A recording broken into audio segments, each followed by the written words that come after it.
What's up, everyone? Welcome to the 104th episode of the Balanced Business Podcast. Today it's just me and Justine, but we're gonna have a lot of fun today because when it's just me and you, we tend to have some really good insights. I'm not saying that Larissa doesn't add to it, but we do have some. Usually, we get to go a little bit more deeper on the sales side. So, Justine, what's our topic today? And by the way, do we have a beverage? Like, was it just me? Yes, we got our water. We are hydrating today, Love it. so it is a good day. Our topic today is actually how to close the deals that you're working with. So when you're giving estimates, how do you actually take that from an estimate to a closed, signed deal? So Absolutely. Nico's going to give his tips about that today. But this is a very, I'm very passionate about this topic because what we focus on, especially with marketing and sales, is how do we get as many qualified leads through the door and get them to the estimate stage. Now, these are people who have expressed uh, explicitly that they wanted this solution. So if it's artificial turf, or let's say you're in a different field, like another home services company like Windows, for instance, right? If you are installing a specific thing and you get someone interested, they high level know the pricing, and they want to go the next step, which in this case is doing an estimate, they want to meet with you to discuss how this project can work. We have a lot of podcasts about actually like what to do to understand like what they're looking for. Are they more price sensitive? Time sensitive? Is this a must have and nice to have? We've discussed that in a lot of podcasts, but this one specifically is once you send the proposal out, what happens and how do you get them from proposal to closed deal? Now, depending on how your business is structured, you probably take some type of deposit, usually between like 30 and 50%. And that enables you to have a little less risk. You get the material for the project already paid for up front, do the work, and then get the rest of it. So for this, how do you get the deposit? It all goes back to what we mentioned earlier, and like I said, we have other podcasts about this, but it's understanding what specifically the landscaper in this case, like, or the person wanting landscaping or turf or what, not what they're looking for, right? So is it that they just bought a new home and their backyard is like completely desolate and they need something done now? If you bought a new house, you probably want to have people over. So there's a time factor, the time sensitive. Let's say you just bought a new home, backyard's okay, and you just want to make some changes, right? Make it more xeriscape, have turf so you don't have to worry about cutting grass or whatnot. That might be more of a price sensitive one. So you want to figure out what camp are people in. Is it the quality, price, speed, and you want to hone in like what that thing is. Early on, I like to introduce some scarcity because you probably have some type of scarcity in your business, whether it's how many jobs you can take on a month, how low you can go in your pricing without sacrificing quality, the type of work you're looking for, the warranties, the guarantees, all that. You want to introduce that early on based on what they're looking for specifically: price, quality, speed. Then in your follow-ups, you want to emphasize that point. So let's take these two scenarios where you built a new home and the backyard's desolate. You could bring up the fact that you only have a couple of spots left in January. And if they want to have this done by spring, like you've got to get it on now, right? Let's say that your typical crew can knock out a project in a day or two, right? Like we want to bring up those things.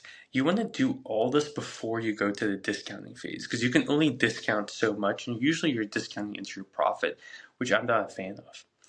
Then, on the other hand, let's say that someone moved in and they are price driven. I would rather do micro add-ons than I would do discounts. So what's a micro add-on? It could be having a free turf cleaning. That might only cost you about $50, but is valued at $250, $300. So you lose $50 on future service, but you save $250, $200 because you're not discounting. And you have potential future upside because you could keep selling them a turf cleaning product. Or low voltage lighting, something that doesn't cost you that much but high value to the end customer. We want to keep these things in mind before. We'd rather add on for the same price and lose a little bit on material and labor than discount. Because really at that point you're discounting profit. I'm not saying that adding things on, you're not losing profit, but you feel like you're getting more. It's kind of back to those old school, like, I don't know if, Justine, you remember this, but like zoo books. It's like, you get your 50 zoo books, but if you buy now, you get this, and then you get that. It's like basically like adding on to it. Um, so those are like my favorite strategies to use before I go in and discount, because like I said, once you have it out there, it's there. Comma, I do have a tip to share if you're going to go down with the discounting strategy. But Justine, do you have any questions about like those two scenarios and those two like examples that we would do? I guess mine just has more to do with like time. So especially in like the off season, Yeah. what are some ways to like get people to close even though the project might not be happening for a couple of months? Yeah, it's a good question. So let's say it's snowing outside incredibly much. Now, depending where they are in the pipeline, there's different strategies that you could do. So, for instance, you could do a paid design consult. So this is when you maybe use 2D or 3D renderings and you show them what you're building. This is helpful because then they get to imagine what is actually going on before it's built. Let's say that you already sent in the proposal and it's snowing or raining, it's cold, and people aren't thinking about it.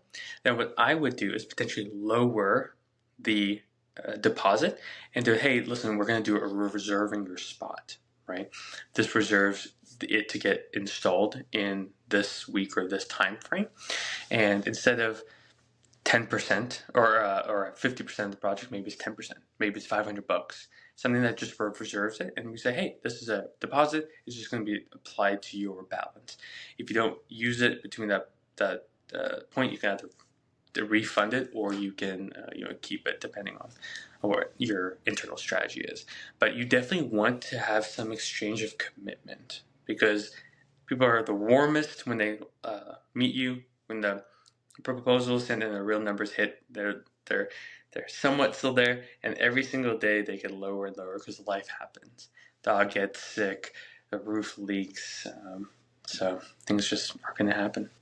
Yeah, that makes sense. Okay, now I want to hear your tips about what to do. The Uh, discounting. Okay, so you've tried everything, you've listened to this podcast, and they're still like on the fence.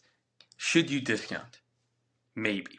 It really just depends on like what your team's capacity is. So for instance, right now it's January, leading into spring, you know it's going to get busy, and you know it's going to happen within like a week or 2 week period. You might still have specific days and times blocked off. So what I would do is give a very fixed number, say $3.99, $5.99, depending on what you're going to do, and say that we have one voucher that we're giving away, and I would mean it, like one or two. Uh, you know, we're giving this to anyone. This is a voucher. It's going to be off, right? Your project. If you sign and pay your deposit before this date, we'll also reserve you this time. And I would make it within like 24 or 48 hours. You don't want to make it like weeks and weeks in advance. So right now it's the 19th when we're filming, right? If I'm doing this, I'm setting the deadline for the 22nd. It's 3 days away. It's over the weekend. Plenty of time. Now this offer expires on the 22nd at 5 p.m. If you commit, pay your deposit, good news, we'll have your product ready and you'll have a fixed date to start. If not, no worries. We will continue to have a conversation on later on. But this is kind of the FOMO ones. And we have a really, really good template I've been working on. Justine will actually send it to you afterwards. This is kind of internal. So if you're a landscaper thinking about installing more turf or hardscaping this season, let us know and I'll share you some secret sauce. So just email me at nico@balancemedia.com. But you actually want to do a text cadence. You don't want to send one text with the offer. You want to actually follow up 4 times before the deadline so that you continuously remind them about this so that they don't see it, get excited, and forget about it. So in a 3 day window, we're texting them 4 different times, and we have a call to action to get additional bonuses if they refer a friend that closes. So there's just like value stacking, but you're not, again, you're being very intentional here. It's very fixed price discount, very specific time, and additional value if they refer someone that closes, they also get more off. So even though you're discounting, you're filling up your schedule a little bit more. Plus have the opportunity to get a referral out of it, which is always the goal. Sweet. Any other tips that you want to share or anything else that we missed? No, I think that's mostly it. Truth be told, sales is probably the hardest part of the equation, and the best thing I can do is just over communicate with your prospects, right? Um, Make sure that they know. If you say you're going to do something by the 15th, do it by the 15th. Follow up on proposals, ask questions.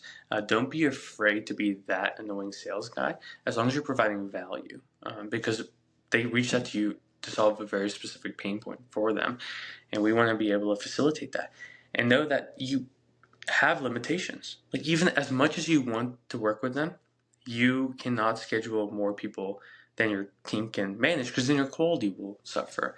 And that doesn't benefit anyone in the equation. Cool.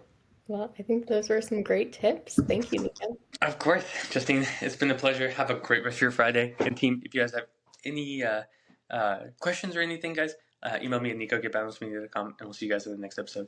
Peace.